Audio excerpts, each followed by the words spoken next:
Super Talks. Vamos abrir a porta ao mundo das marcas. Um convidado, Várias experiências. visões distintas. Super Talks. By Super Brands. Olá, sejam bem-vindos a mais um episódio da terceira temporada das Super Talks, o podcast da Super Brands. A nossa convidada de hoje tem mais de 25 anos de experiência em marketing e continua apaixonada pela área. Ao longo do seu percurso, passou por empresas como a Pesca Nova, The Coca-Cola Company e Navigator, entre outras.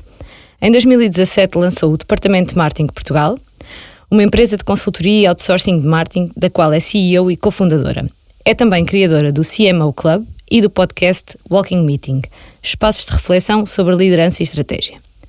Defende com convicção que sem emoções não há marketing e sem dados também não. E é precisamente esta visão equilibrada entre o racional e o emocional que nos leva ao tema de hoje. Muito mais do que marketing, que toca praticamente todas as áreas da nossa vida, mesmo quando não nos apercebemos disso. Olá Inês, muito bem-vinda. Obrigada por teres aceito o nosso convite. Diana, obrigada eu. Inês, antes de falarmos aqui do tema principal, portanto das marcas, do negócio, da cultura, etc., gostava de propor aqui um pequeno regresso ao passado e que nos contasses qual era o teu sonho de criança, o que é que tu gostavas de ser?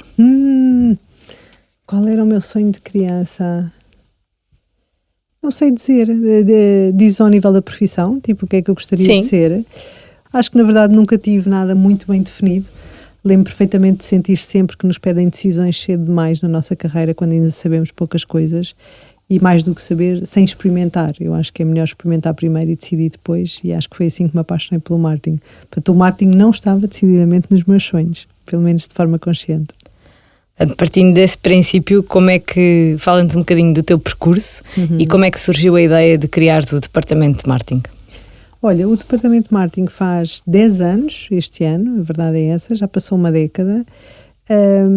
Eu tinha acabado de sair da Coca-Cola depois de 10 anos, primeiro em Portugal, depois em Espanha. Apanhei uma iberização da Coca-Cola em que eu trabalhava cá, eu e os meus colegas, e fomos todos convidados a seguir na empresa, mas desde Madrid. Na altura fui, mas nunca teve no meu horizonte trabalhar fora de Portugal. Tenho a minha família cá e sempre achei que era cá que eu gostaria de fazer o meu percurso profissional. Mas enfim, também não queria sair da Coca-Cola e na altura quando isso surgiu pensei, ok, vou encarar isto como uma espécie de MBA e vou. E fui, passaram 4 anos, estive em Espanha, mas a verdade é que viver em Espanha cruzava pouco com os meus planos pessoais, com estar perto da família, com ter família. E quando cheguei àquela altura em que sabia o nome das hospedeiras dos aviões de cor, disse-me, talvez seja na altura isto não vai correr bem, ou melhor, está a correr bem agora. Eu gostava muito do meu trabalho, mas sabia que estava a hipotecar o lado pessoal e, portanto, acho que tomei assim a primeira decisão que teve mais peso pessoal do que profissional nessa altura e decidi sair da Coca-Cola para voltar para Portugal. A Coca-Cola, só, do meu ponto de vista, só tinha uma coisa errada, que era a morada, tudo o resto era perfeito e, portanto, voltei para Portugal. Fiquei à espera do bebê, que eu considero que foi assim uma espécie de confirmação de que a decisão foi boa, não há nada mais importante do que isso.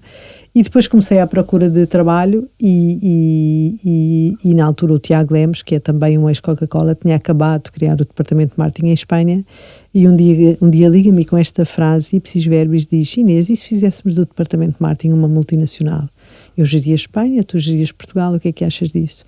E eu demorei 2 meses a tomar a decisão, nunca tinha estado nos meus planos de empreender, ter uma empresa, absolutamente nada, portanto foi um bocadinho sem plano, com muito mais emoção do que outra coisa na altura, mas foi uma ótima decisão. Passaram 10 anos e na verdade o departamento de marketing tem por base uma necessidade que eu mesmo ao longo da minha carreira e muito especialmente na Coca-Cola sentia, que é os departamentos de marketing têm poucas pessoas e as expectativas, a pressão, a quantidade de projetos, a ambição até é muito elevada e portanto ter alguém que desde fora nos apoia, mas com senioridade, a perceber como é que as coisas funcionam por dentro e que funciona realmente como uma extensão das equipas internas, era um formato que eu usava na Coca-Cola com profissionais externos, mas que de facto não existia de forma muito estruturada, nem em Portugal nem em Espanha. E, portanto, o departamento de marketing, na verdade, nasce dessa necessidade que tanto eu como o Tiago sentimos. E é isso que nós fazemos hoje. E, portanto, nasceu assim o departamento de marketing. Boa história, portanto, acabaste por mudar a tua vida, tanto Sim. pessoal como profissional. Verdade, as coisas são sempre ligadas, fui aprendendo isso pelo caminho. Quando nós dizemos que falar de marcas não é apenas uma questão comercial, o que é que isto significa para ti? Olha, eu Eu acho que as marcas servem para vender, e eu acho que nesta fase em que muitas vezes se fala de exageradamente das questões do propósito, parece que a venda, é uma coisa errada, eu não acho, e 2, é um acaso, não é. Eu acho que o principal propósito de uma marca não é ter propósito, é vender, e eu acho que isso é uma coisa muito importante. Agora, há muitas formas de vender, naturalmente.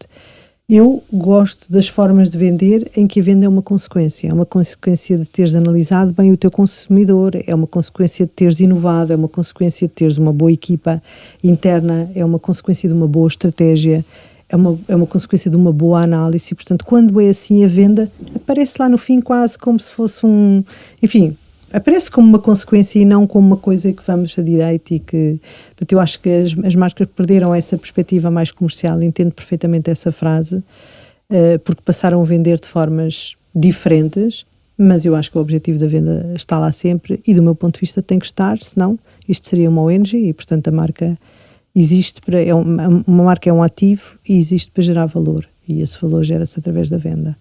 Sou bastante purista desse ponto de vista. Lembras-te, passando por esse objetivo obviamente final, que reconhecemos que é válido, obviamente, lembras-te de alguns exemplos de marcas que tenham mudado a sua forma de estar, mas que ainda assim, que não queiram só vender uma imagem, mas que tenham mudado a sua forma de estar? Olha, eu acho que, lá está, tem que se vender, depende como, e portanto há marcas que são poderosíssimas a construir uma narrativa para vender, e digo isto no bom sentido, este poder é muito bem-vindo. Eu acho que a Nike é um exemplo incontornável. A Nike, com o seu cofundador, que disse qualquer coisa como: se tu tens um corpo és um atleta, e isso acabou por resultar numa coisa que hoje todos sabemos o que é o Just Do It. E portanto é uma capacidade de empoderar e de até redefinir a categoria. Em vez da Nike dizer eu sou para desportistas, e os desportistas são aqueles que fazem desporto de forma organizada, a Nike começou por dizer não, nós somos todos desportistas, todos temos um corpo, todos podemos usá-lo para fazer desporto. Portanto, super motivador a abrir a categoria, a reinventar a forma como se olhava para o desporto e para as marcas de desporto. Eu acho que a Nike é sempre uma referência. Eu acho que a Dove é outra, são um bocadinho clássicas, gostava de não repetir, mas é incontornável. A Dove passou de vender um sabonete e toda uma linha para vender beleza real, e depois fez ainda por cima a evolução para a autoestima, e faz um trabalho absolutamente incrível, e pelo meio vende os seus produtos, que eu acho que é realmente uma consequência. Outro exemplo, se calhar, dois exemplos mais recentes: a Wells, que está a fazer um trabalho incrível, muito mais recente, e que diz e que fala de coisas que antes não ficava bem falar, e portanto decidiu focar-se completamente na saúde da mulher, e portanto leva isso não só à comunicação, mas também à gama de produtos, à forma como organiza as suas lojas. Portanto, o marketing, não só na comunicação, mas o marketing no seu todo. E eu acho que a Tesla está num mau momento, mas quando a Tesla entrou no mercado, eu lembro-me de pensar que bem feito ter começado uma categoria de carros elétricos pelo topo e não pela base. Ou seja, em vez de posicionar os carros elétricos como uma coisa, como uma decisão financeira em que quem precisava de poupar usava um carro elétrico, e portanto podíamos ter começado com Clios elétricos, por dizer algo, começámos exatamente ao contrário, como um objeto de desejo, como uma coisa que começa pela categoria mais alta, que supostamente não precisavam sequer de poupar em combustível. Portanto, acho que foi uma reinvenção da forma como se fazem as coisas bastante interessante. Portanto, acho estes exemplos todos inspiradores, e podia continuar aqui porque eu adoro isto. São muitos bons exemplos. Nós sabemos também, obviamente, e esses exemplos que tu falas e estas marcas têm também muitas responsabilidades associadas. Verdade. E as marcas no geral também têm muitas responsabilidades associadas, muito mais do que aquilo que tinham há 10 ou 20 anos atrás. Na tua perspectiva, como é que os consumidores podem cobrar essa responsabilidade das marcas? Olha, os consumidores cobram quando compram ou não compram. Eu acho que essa é a melhor forma de nos cobrar às marcas. Eu acho que as marcas têm muita responsabilidade. Como dizia há pouco, eu acho que as marcas são ativos, e portanto um ativo tem uma responsabilidade, e eu acho que a responsabilidade das marcas define exatamente como a sustentabilidade, naquele triângulo da sustentabilidade financeira, sustentabilidade social e sustentabilidade ambiental. O primeiro dever das marcas é gerar valor, pagar impostos, criar postos de emprego, tratar bem os seus empregados, ou seja, toda a parte financeira que normalmente parece, enfim, menos relevante, ou até parece que nem se fala tanto nisso, eu acho que é o primeiro dever de uma marca. Uma marca tem que criar valor e atrás de várias marcas há empresas, há profissionais, há expectativas, há criação de valor para os países, enfim, há impostos pagos, etc. Portanto, eu acho que essa, apesar de não ser muito visível, acho que é a primeira responsabilidade de uma marca. Depois, naturalmente, não sei se por esta ordem, mas a responsabilidade ambiental. É preciso cuidar deste planeta, é preciso deixá-lo melhor do que encontramos, é preciso gerir bem os recursos naturais, é preciso educar, é preciso ter fábricas mais otimizadas, é preciso usar a tecnologia para proteger o ambiente, etc. Portanto, eu acho que a questão ambiental é uma responsabilidade também das marcas. E naturalmente a social, eu acho que as marcas devem devolver parte daquilo que recebem, e isso faz devolvendo à comunidade, seja sobre que formato for, seja sobre um formato mais social, mais de intervenção nas suas comunidades. Eu acho que as marcas são do sítio onde são vendidas e, portanto, também devem deixar esses sítios melhores. E, portanto, se naquela comunidade fazem falta escolas, fazem falta jardins, faz falta, enfim, inspiração, faz falta arte, faz falta cultura, as marcas podem seguramente ter um papel aí. Não sozinhas, obviamente, que não é esse o seu principal papel, mas são uma grande ferramenta para que isso possa acontecer. Acho que as marcas têm muitas responsabilidades.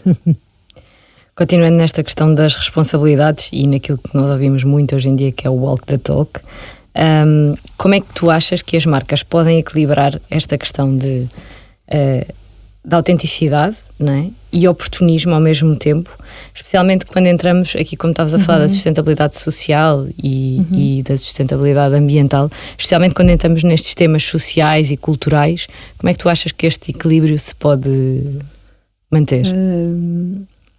Eu acho que não pode haver equilíbrio. Eu acho que uma marca tem que ser sempre autêntica. E eu acho que uma marca é como uma pessoa. Eu gosto muito de comparar as marcas às pessoas. Diana, tu não podes ser autêntica num dia e oportunista no outro. Tens que ser sempre autêntica, porque há uma coisa que norteia as relações, sejam entre pessoas, sejam de pessoas com marcas, que se chama confiança e verdade. E, portanto, se eu ganhei essa confiança e essa verdade, se a nossa relação se baseia nisso, eu não posso permitir que haja oportunismo nessa relação. Eu penso que quando tu dizes oportunismo, diz não perder o seu cariz comercial, não é? É muito mais isso, porque eu acho que oportunismo ou seja, há uma letra de uma música que eu adoro, de um escritor, um cantor brasileiro, que diz: as tuas palavras não correspondem aos atos, que é o Cazuza. E eu acho que é exatamente isso. Quando as palavras não correspondem aos atos, foi-se a autenticidade, e quando tu te sentas a uma mesa e aquela conversa não é a tua, é oportunismo. E isso nota-se nas pessoas e nota-se nas marcas. E cobra uma fatura muito grande, porque uma das maiores virtudes de uma marca é a consistência e a coerência. E, portanto, no dia em que tu passas a dizer uma coisa que nunca disseste, ou passas a dizer uma coisa só para ganhar aquele consumidor, ou só para vender mais uma coisa, eu acho que isso se sente. Acabas por perder mais do que ganhar. Exato, isso vem ao de cima. Portanto, eu sinceramente acho que não é possível um equilíbrio entre autenticidade e oportunismo. Acho que tem que sempre ser autenticidade, quer nas pessoas, quer nas marcas. Acho mesmo. E faz sentido. Há quem diga que as marcas também são um bocadinho o espelho da sociedade. Não sei se concordas com esta afirmação. Na tua perspectiva, isto porque as marcas obviamente podem tentar ditar ou moldar as culturas, que exemplos é que te vêm à cabeça quando falamos disto? De marcas que moldaram comportamentos ou linguagens culturais, ou até mesmo noutro plano, lá está, de marcas que tenham conseguido transformar uma causa social ou um movimento cultural parte da sua identidade? Olha, eu acho que quem dita a cultura de uma sociedade são as pessoas. O que as marcas podem estar é muito atentas, e mesmo a movimentos e enfim, atitudes às vezes inconscientes, mas que as marcas podem ler, o que se chama um insight, não é? E, portanto, descobrem um insight e depois exploram-no do ponto de vista do seu marketing e sobretudo da sua comunicação. E, portanto, eu acho que as marcas podem moldar a cultura, mas ela tem que vir das pessoas, e as marcas têm que estar muito atentas às pessoas, ok? Eu não acho, não me identifico com aquela frase que dizem que o marketing cria necessidades. Eu não acho isso. Eu acho que o marketing as deteta e depois pode, obviamente, encontrar soluções e produtos e etc. que satisfaçam essas necessidades da melhor forma. Eu acho que há muitas marcas que depois de detectar essas mudanças culturais e de formas de utilizar produtos e serviços, fizeram grandes trabalhos. Há marcas que reinventaram totalmente a Tesla, falámos há bocado, a Tesla reinventou a Apple, é incontornável, mudou completamente a forma de usarmos um telemóvel e de usarmos as comunicações em geral.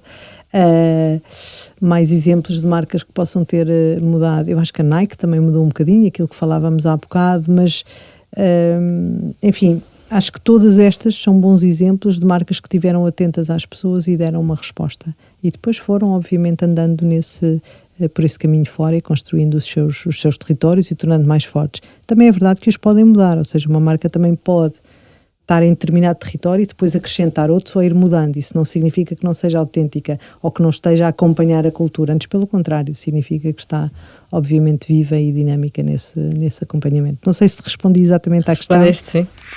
Falavas agora da Tesla e da Apple, obviamente. Da Nespresso, outro grande exemplo que fez uma reinvenção de categoria. Exatamente. Alguma vez pensámos em tomar café dentro de uma cápsula, é inacreditável. E em casa. E em casa, exatamente. Portanto, sim. E isso vem um bocadinho no contexto da pergunta seguinte, que é exatamente isso, que as marcas refletem aquilo que nós acreditamos enquanto consumidores.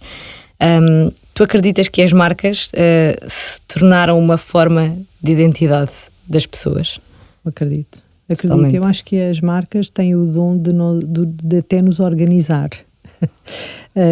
Quantas vezes nós não usamos uma marca para definir uma pessoa? Olha, uma pessoa que veste aquilo ou que usa aquilo, ou seja, há marcas que nós sabemos o que é que elas representam e eu acho que muitas pessoas, não todas, também procuram isso nas marcas. É como se fosse uma declaração, é como se fosse dizer alguma coisa sem ter aberto a boca. A forma como tu vestes, te comportas, o carro em que tu andas, o telemóvel que tu usas, o sítio onde vais arranjar o cabelo. Portanto, tudo isto diz alguma coisa sobre ti.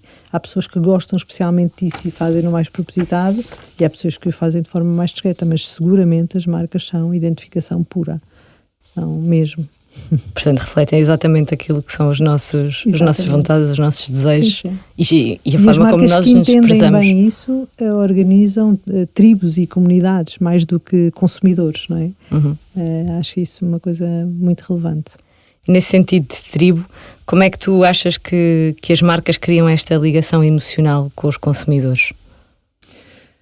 Olha, eu acho que primeiro ouvindo os consumidores. Eu acho que não há nada melhor para criar uma relação do que te sentires ouvida e te sentires acolhida e de, quem pensou nisto parecia que estava a pensar em mim. Nunca tiveste essa sensação com uma marca que é... Várias vezes. Isto é para mim, não é? Tipo, mas como é que é possível? Era exatamente isto que eu queria. Portanto, eu acho que se cria uma relação ouvindo. Mais uma vez, a analogia com as pessoas é exatamente a mesma coisa.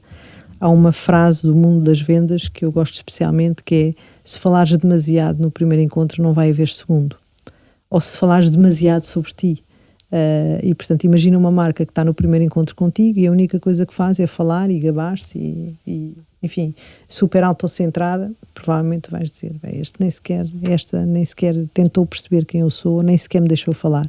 E portanto isso não é estabelecer uma relação. Acho que a relação se estabelece a ouvir, a estudar, a trazer as emoções à flor da pele. Eu acho muito isso. Tu dizias no arranque, é verdade, é uma frase que eu tenho na minha bio, que é: não acredito em marketing sem emoções, mas também não acredito em marketing sem dados. E eu acho que o marketing tem um equilíbrio inacreditável entre a razão e a emoção, entre a arte e a ciência. Portanto, é aqui um meio termo, do meu ponto de vista, espetacular, porque acho que nem se pode ir para um lado nem ir para o outro. Portanto, eu diria que o marketing está aqui em cima de um muro, mas seguramente para estabelecer as relações é preciso trazer emoção, é preciso dizeres o que pensas. Se eu quero relacionar-me contigo, eu tenho que me poder sentar a uma mesa e conversar contigo. Se tu não disseres o que pensas, o que defendes, em que é que acreditas e de onde é que vens, vai ser difícil hoje estabelecer uma relação. Portanto, eu acredito em marcas que falam, que têm causas, que não têm medo de ter opiniões, e acho que cada vez menos temos marcas que o fazem. Há muito pouca gente a arriscar e a dar uma opinião. Por exemplo, o caso da Wells, há bocado, eu acho que a Wells arriscou muito em dizer: eu vou-me dedicar às mulheres. E porque tirou uma fatia fora do mercado e disse: eu não vou falar para homens, mas nas mulheres eu vou-me especializar. E eu acho que isso é arriscar, é dizer alguma coisa. A IKEA, outro símbolo de risco e de uma marca que faz as coisas diferentes. Portanto, eu acho que isso são formas de dares a tua opinião, dares-te a conhecer, conversarmos, é uma forma de estabelecer uma relação. E com as marcas é exatamente a mesma coisa. Hoje todas as marcas falam muito porque as redes sociais nos permitiram a todas as marcas ter um palco, e quem não fala fica ainda mais longe. As marcas que não falam ainda estão mais longe do que antes, não é? Porque estamos habituados em que está sempre tudo a falar. Portanto, se tu não falares, vais ser a única pessoa no jantar de quem eu não guardo nenhuma ideia ou nenhuma emoção, e se calhar não te vou ligar amanhã. E acontece o mesmo com as marcas, acho eu. Essa analogia é interessante. Nesta questão das emoções, tu acreditas que o branding atual é mais assente sobre a emoção do que sobre o propósito, ou seja, do que sobre o produto, na verdade? Portanto, emoção e propósito, isto tu falavas das causas, está muito mais assente nisto e tem de estar, não é? Por causa desta questão das redes, eu acho que dos canais. O que nós sentimos mais é que cada vez se fala menos do produto e do serviço e mais das marcas, porque a marca é o que traz esta capa de emoção e de propósito e de causa e de opinião que nós temos estado aqui a falar. E se calhar de antes estávamos muito mais centrados a dizer que Skip lava mais branco e que Fairy lava mais pratos, e que aquele computador não avaria e que aquele carro dura mais tempo, não faço ideia. Portanto, estávamos muito focados nos tangíveis e nas características intrínsecas dos produtos e dos serviços. E hoje a linguagem mudou completamente. Isto passou a ser um básico. Obviamente que depende da fase em que estamos. Quando tu lanças um produto, Tiana, tens sempre que começar por falar destas coisas. Às vezes chegamos a, não sei se já alguma vez te aconteceu, mas quando conheces uma empresa e de repente vais ao site e estás lá, vou exagerar, meia hora, e sais de lá e dizes: não percebi o que vendem. Percebi que são super sustentáveis e tal, mas qual é o produto e o serviço? Ou seja, eu acho que às vezes também se cai no exagero de muita causa e muito propósito, e depois eu nem sequer compreendo os básicos, que é o que é este produto e o que problema é que ele resolve. Portanto, eu acho que é preciso equilibrar isso de acordo com as fases em que estamos. Mas em marcas, em produtos que estão muito estabelecidos, o Skip não vai ganhar ninguém por continuar a dizer lava mais branco. Até porque lava mais branco é uma coisa muito fácil de imitar. As coisas hoje estão, enfim, não há patentes no grande consumo, não é? Portanto, não é como no indústria farmacêutica. Portanto, quem pôs o Skip a lavar mais branco, a seguir põe o Persil e depois a seguir põe outra coisa qualquer. E, portanto, o que distingue as marcas não são as suas características tangíveis, mas são os seus intangíveis, a maneira como falam. Quando o Skip começou a dizer, uma marca de detergentes, que em vez de começar a dizer que tira nodas, começou a dizer é bom sujar-se, isto é uma mudança total. E, portanto, as pessoas que acham que os filhos devem estar cheios de nodas porque é sinal que estiveram no parque a brincar e não em casa em frente a um ecrã, começaram a identificar-se mais com o Skip. E se calhar naqueles 4 segundos em frente ao linear dos detergentes, isso é o suficiente para dizer eu quero este e não quero aquele. E são essas coisas que começam a mexer nas pessoas e não as características tangíveis. Portanto, eu acho que estamos mais aí, estamos mais marca, menos produto. E portanto acho que é isso que se nota. É esse o caminho. Eu acho que é esse o caminho. Depende de onde estás. Volto a dizer, quando se lança um produto, explica primeiro. Eu acho que os higiênicos do produto têm que lá estar. Ou seja, Dove só pode falar de autoestima e de beleza real porque teve anos a dizer que tinha um quarto de creme. No caso do sabonete, eles têm uma gama enorme. Exato. No caso do sabonete, teve anos a dizer eu tenho um quarto de creme hidratante e portanto isto é mais suave. Quando deixou de ter que dar essa mensagem porque isto estava assumido, pôde começar a falar de outras coisas. E, portanto, eu acho que são as fases e a promessa do produto ou do serviço tem que lá estar, porque tu podes começar a viajar, Diana, e a, enfim, ser super inspiracional, ter uma grande causa, construir uma grande comunidade. Se o teu produto ou o teu serviço não cumprirem a sua função, não há nenhum marketing que disfarce um mau produto ou um mau serviço. E, portanto, é uma questão de básicos e depois, então, põe-se a camada mais do propósito e das causas. Verdade. Nesse sentido, como é que tu vês a evolução desta relação entre marcas e pessoas? Obviamente que temos, na tua perspectiva, já o disseste e já o afirmaste várias vezes, que temos que continuar a criar laços emocionais, mas as novas gerações têm aqui uma forma um bocadinho diferente de se conectar com as marcas. E neste sentido, como é que tu vês esta evolução no futuro? Olha, eu acho que as marcas deixaram de estar fechadas em casa e passaram a ser de quem as consome. E isto é uma mudança para uma pessoa de marketing, é uma mudança gigantesca. Tu antes tinhas a tua marca sob absoluto controle e normalmente tu falavas e os teus consumidores ou potenciais consumidores ouviam. E portanto era uma relação, eu diria, pouco bilateral e, portanto, o poder, entre aspas, o poder da comunicação, quanto mais não fosse esse, estava todo do lado da marca e já está. E era assim que acontecia. o que acontece hoje, fruto da forma como as novas gerações se relacionam, fruto da tecnologia, é que as marcas já não estão fechadas nesse quarto e, portanto, tu podes dar a tua opinião sobre uma marca num sítio onde toda a gente te leia e te veja e podes construir, ajudar a construir ou ajudar a destruir uma marca. E, portanto, o canal hoje está aberto e as marcas estão em permanente conversação com os seus consumidores. Não pomos um anúncio de televisão e depois ficamos à espera dos resultados. Todos os dias estamos a falar em múltiplos meios e canais, como tu dizias há bocado, e, portanto, é uma conversa que está sempre a ocorrer e está nas duas direções. E, portanto, as marcas têm que ouvir muito mais, têm que ter muito menos controle e têm que saber reagir de forma mais rápida. E isso eu acho que é o maior desafio desta relação, é a marca conseguir reagir à velocidade que a conversa vai evoluindo e poder manter algum controle sobre o seu discurso, mas deixando os consumidores entrarem na conversa. E este equilíbrio é muito difícil porque as marcas estão habituadas a controlar, e as marcas, e quem diz as marcas, as pessoas que estão atrás das marcas e as empresas, e portanto, e a autenticidade que falávamos há bocado, é preciso ter alguma coragem para ser autêntica, é preciso ter alguma coragem para não ter tudo planeado e estruturado. E isso está a mudar muito a forma como se faz marketing e como nos relacionamos. Mas lá está, são os consumidores que ditam as regras, foram eles que disseram que era assim.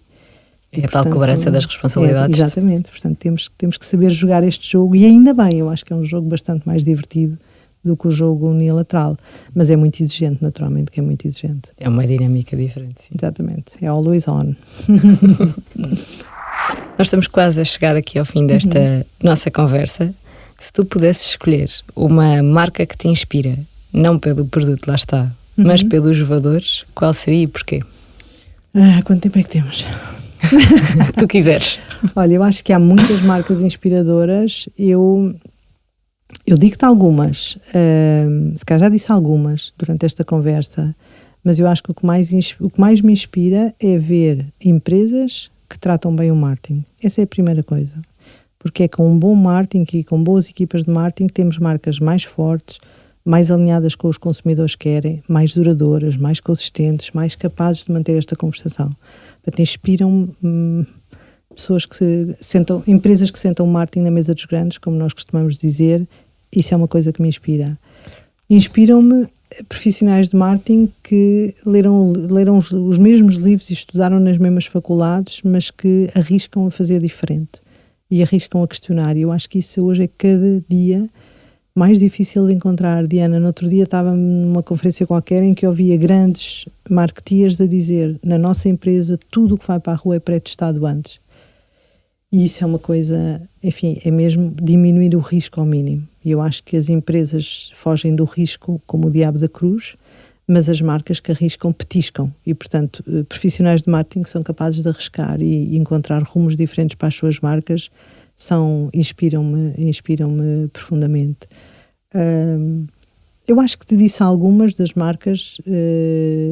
Sim, eu acho que acho que o IKEA, que não sei se referi, é uma marca que decididamente também me inspira, é uma marca que tem tentado fazer as coisas diferentes, que tenta ter uma opinião, mesmo que ela não seja consensual. Eu acho que, já não sei se foi este ano ou ano passado, a questão da estante. Ou seja, o ano passado já foi o ano passado, mas marcou, porque de facto temos uma marca a meter-se na agenda. Por acaso era a política, eles meteram-se com outras agendas, não só a política, mas de repente, ok, isto é uma marca que tem uma opinião boa. Gostas de mim ou não gostas, eu sou assim. Eu acho que isso é muito corajoso do ponto de vista das marcas. Portanto, eu acho que o IKEA atualmente é uma marca que me inspira no que está a fazer em Portugal. A Wells é absolutamente inspiradora, ou seja, eu acho que nós das marcas vemos muitas campanhas, mas o que eu tenho visto da Wells não é só uma boa campanha de comunicação. Tem um bom podcast, tem os influencers alinhados nessa mesma questão, tem a gama de produtos a ser reinventada, tem as lojas a serem redesenhadas, ou seja, é muito consequente tudo o que eles fazem. E o marketing de facto não é só a comunicação, e portanto, apesar de ser a parte que nós vemos mais e que nos dá mais gozo comentar, acho que eles têm feito um trabalho de marketing da A a Z bastante potente. Acho que é uma marca que atualmente me inspira, e se calhar aqui há uns tempos eu se calhar não olhava tanto, para te ser absolutamente franca, e portanto a mim chamaram-me a atenção com o discurso que estão a ter. Talvez eu seja target, não é? E portanto é mesmo aquelas coisas assim, mas estão a falar para mim. Aquele poder da identificação, e eu acho que eles estão a fazer um belíssimo trabalho, acho que sim. Mas faz todo o sentido, obviamente, é isso. É mesmo por aí. É verdade. É o walk the talk que muita gente fala e comenta. Inês, uma última pergunta nesta nossa conversa. Se a tua vida profissional fosse um filme, que título lhe darias? Difícil. Se a minha vida profissional fosse um filme... Olha, eu não sei se é profissional, se é pessoal, porque eu acho que cada dia vejo menos fronteiras. Então eu vou pôr se a minha vida fosse um filme e vou tirar o profissional, gosto de misturar as duas coisas, que acho que é assim que faz sentido. Há um filme que me marcou profundamente e que se chama A Vida é Bela. E portanto eu diria que resumiria o filme da minha vida seria A Vida é Bela, não pelo contexto daquele filme, mas que é um filme absolutamente marcante, mas pelo título, pelas palavras em si. Eu acho que a minha vida é bela. E muito bem. Inês, espero que tenhas gostado de estar desse lado. Muito obrigada, é verdade. Sabes que eu costumo estar desse lado, não é? Eu sou host de um podcast, portanto conheço perfeitamente essa cadeira e esta conheço um bocadinho menos. Também é bom, também é bom trocar ainda de não estive desse lado, mas muito bem. Espero que tenhas gostado. Para nós foi um prazer. Muito obrigada por esta conversa. Vemo-nos em breve. E assim, chegamos ao fim de mais um episódio das Super Talks by Super Brands. Estamos de volta na próxima semana. Não se esqueçam que podem ouvir o episódio sempre que quiserem no podcast da RFM e nas restantes plataformas. Obrigada e até para a semana. Super Talks by Super Brands.